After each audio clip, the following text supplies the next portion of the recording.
Hi y'all, Om Namah Shivaya. How is your week going? I'm so excited to be back on here, and today we're going to continue our Bhagavad Gita series. We're going to talk about chapter 6. So, I hope y'all are having an amazing week. I hope you guys have a great weekend, and yeah, I'm excited for this episode. So let's start. So today we're going to talk about chapter 6 of the Gita, which is called Dhyana Yoga, or the Yoga of Meditation and Renunciation. Um, and the title could kind of be Master Your Life, Master Your Mind, or Master Your Mind, Master Your Life. So here, Krishna explains the true meaning of yoga not as a posture or ritual, but as complete discipline of the mind. So when someone says yoga, we often think like, oh, yoga, like, the physical aspect of it. Especially now, like in today's society, I feel like yoga has become so mainstream that everyone just thinks of yoga as some sort of workout. But what truly is yoga? So, yoga means discipline of mind, and he teaches us how to live in peace, how to control the restless mind, and how to connect with the divine within. So let's unpack this, guys, and let's start this episode on this note. So, first of all, this chapter talks about what renunciation truly means. So, Krishna begins by redefining what it means to be a yogi and a renunciant. One who performs their duty without seeking results is truly renounced and truly a yogi, not the one who merely gives up action or rituals. He adds, so that's 6.1. He adds, for the wise, yoga and renunciation are the same. No one can become a yogi without giving up the idea of oneself as the enjoyer. So, renunciation isn't about escaping action. It's about giving up the ego that claims ownership over action and reward.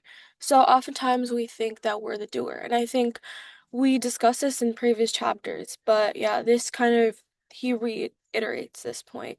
So a lesson for us here could be that renunciation is a state of mind and not a lifestyle choice. So when someone says renunciation, we often think of yogis or sadhus, like people who leave their families, their lives, and just go off to the forest. But here, they're saying that renunciation is actually a state of mind and not just a lifestyle choice. So you can live in a city, run a business, or raise a family and still be renunciate if you're unattached to results and rooted in service. Yeah, I think that's a really good point. And that's like, food for thought for us. Then we talk about the two stages of yoga. So Krishna explains that action is necessary in the beginning, but meditation is the goal. For the sage who seeks purification, action is the means. For one who has attained yoga, meditation is the means. 6.3. And then when one no longer clings to sensory pleasures or personal gain and abandons all self-centered desires, such a person is truly united in yoga. 6.4. So the lesson here is work cleanses the mind, meditation calms it. Now, this is quite a vague lesson. So let's kind of dive into it. So they aren't opposites, but steps on the same journey. Through selfless action, we learn focus, patience, and humility, the very qualities that prepare us for stillness. Once the mind is purified by purposeful work, it naturally finds peace and silence. Action refines us, and meditation reveals us. Together, they lead to true balance. So often we think that action and meditation are kind of opposites, but this shlok explains to us that they're steps and that are in the same path and they lead to true balance. This part, it talks about the mind and how the mind can be a friend or an enemy, and I thought this was super interesting. So, in these two powerful verses, Krishna mentions the word Atman or the self 13 times. Crazy. So, he says, let a person uplift themselves by their own mind and never degrade themselves. The mind alone is the friend of the self, and the mind alone is the enemy. That's 6.5. For one who has conquered the mind, it is the best of friends, but for one who has failed to do so, it acts as an enemy. Oh boy, have we all experienced this. I feel like, yeah, this is so true. The mind can be a friend or an enemy. Like, if you train your mind to see the best in things, to be disciplined, it can be your best friend. But if your mind is lax, you're not strict to yourself, you talk to yourself in a critical manner, it can be the worst of enemies. So, the lesson here is your mind is your greatest tool or your greatest trap. When trained, it uplifts you. When uncontrolled, it destroys peace. In modern life, this means building habits that discipline your mind through mindfulness, reflection, and purpose driven work. True. Hey, now, the self controlled person whose mind is subdued is at peace in heat and cold, pleasure and pain, honor and dishonor, and is ever united with the Supreme. 6.7. Such a yogi sees all beings equally, the good, the bad, the friend, and the foe.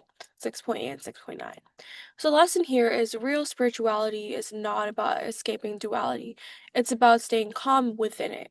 When your peace depends on nothing external, you found real strength. I think we've all experienced this. As long as we base our happiness in external circumstances or we let external circumstances dictate how we feel internally, we're never going to be happy. We're always going to be upset. But when we base our happiness internally and not externally, that's when you found the real strength. So I think that's a beautiful, beautiful lesson. Um, Now this chapter talks about how you can practice meditation. So Krishna gives precise guidance for meditation. Let the yogi sit in solitude alone, on a firm seat covered with grass, deerskin, and cloth, keeping the body, head, and neck straight and still. 6.10 to 6.11.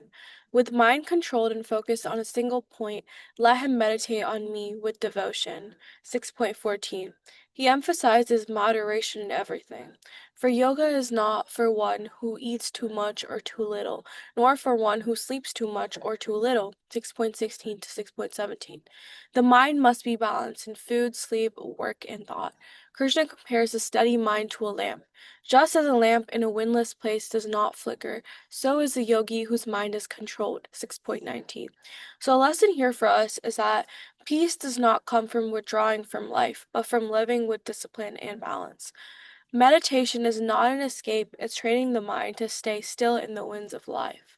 So, Krishna tells us that our mind is we often talk about it in scriptures, like in Hindu scriptures, that our mind is like the monkey mind. I'm sure you've also heard this in different psychological texts. The mind is like a monkey mind. It just jumps from one thing to another. But Krishna said that we have to make our minds like a lamp in a windless night. That's like does not flicker, that stays firm, that stays still.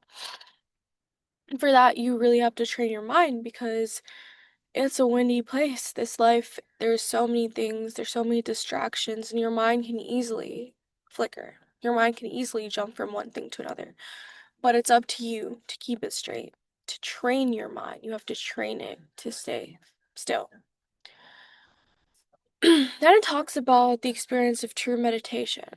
When the mind restrained by practice becomes still, and when one sees the self within, one attains unbounded happiness beyond the senses.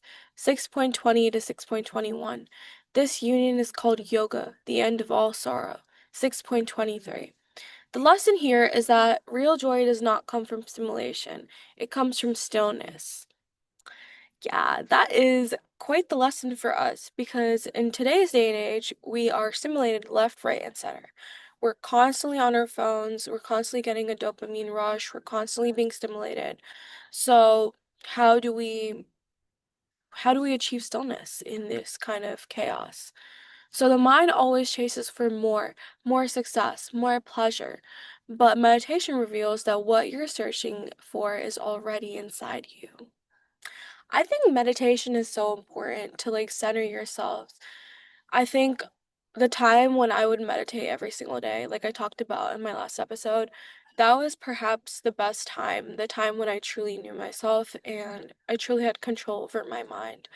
When I'm not meditating, which is right now, and I really want to get into it. It doesn't have to be anything extraordinary. It can be a simple routine of you like meditating as soon as you wake up. You go onto YouTube, there's like a bunch of like 5 minute, 10 minute like guided meditations. I feel like guided meditations work the best for me personally because I feel like the words really root me and I can truly visualize what's going on.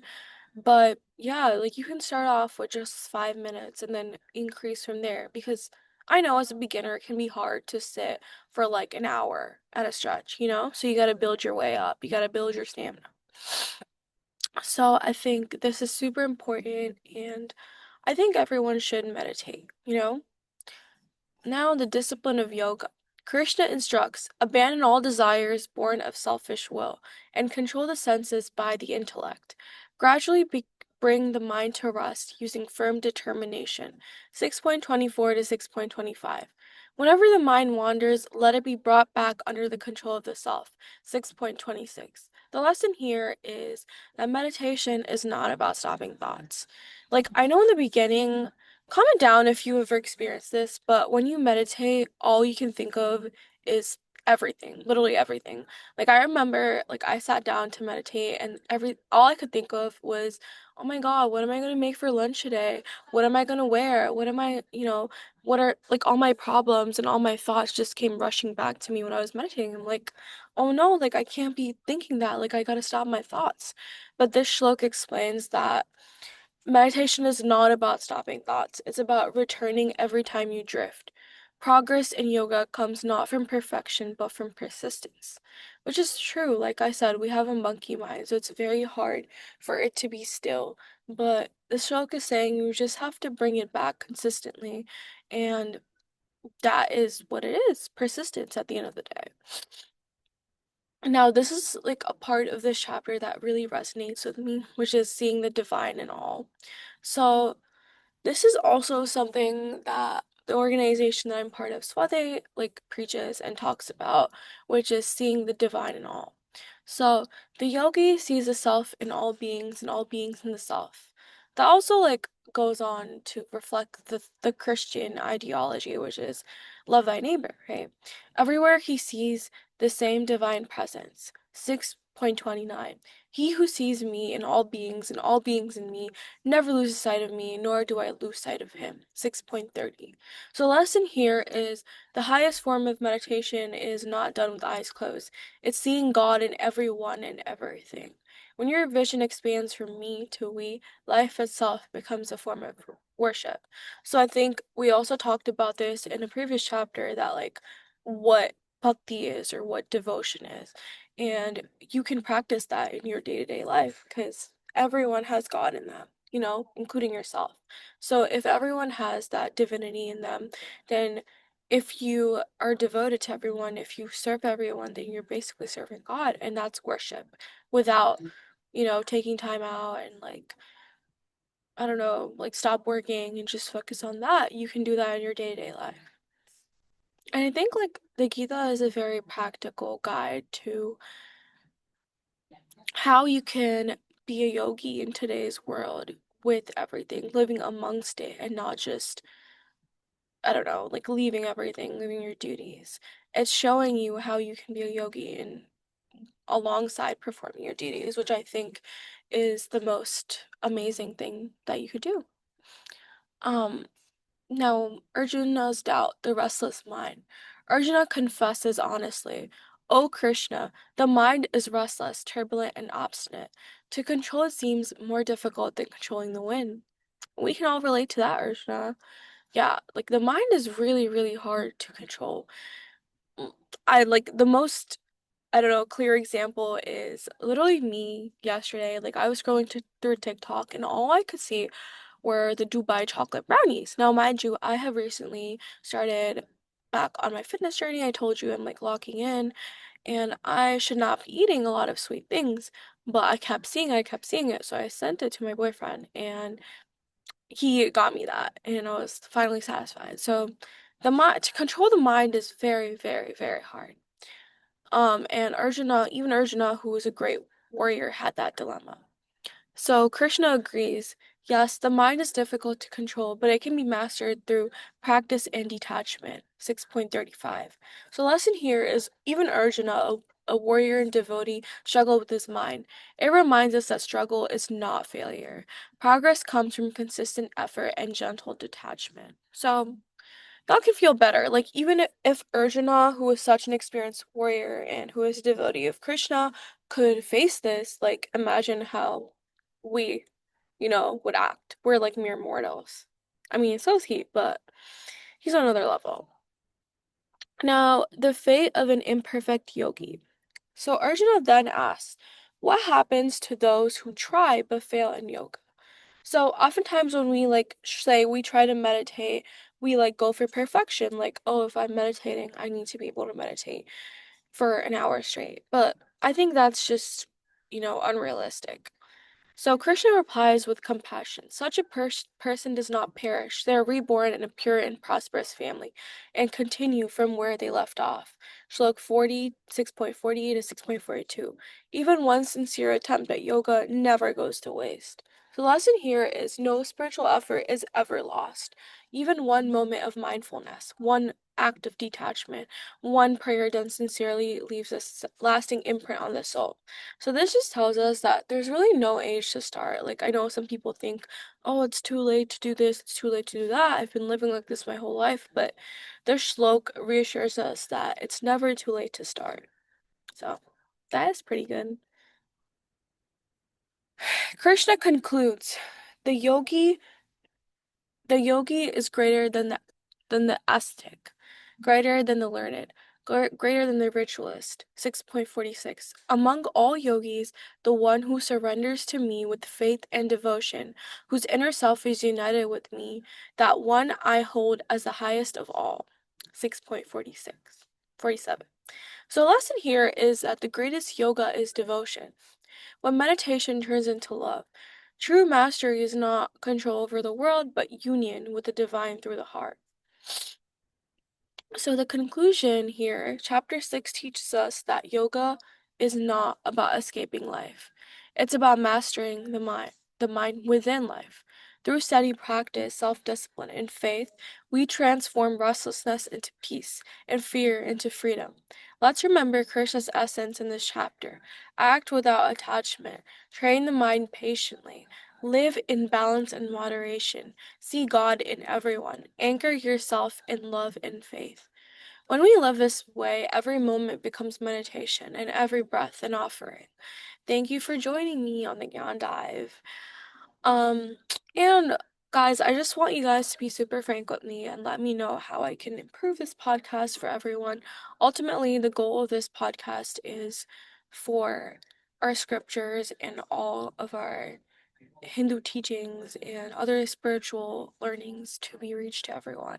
We all want to dive into knowledge together, and if there's any way I can improve this podcast, please let me know. Also, please drop down people you'd like to see on the podcast. I'd like to invite more guests, so let me know in the comments who you'd like to see next, and also just video topics you'd like me to do.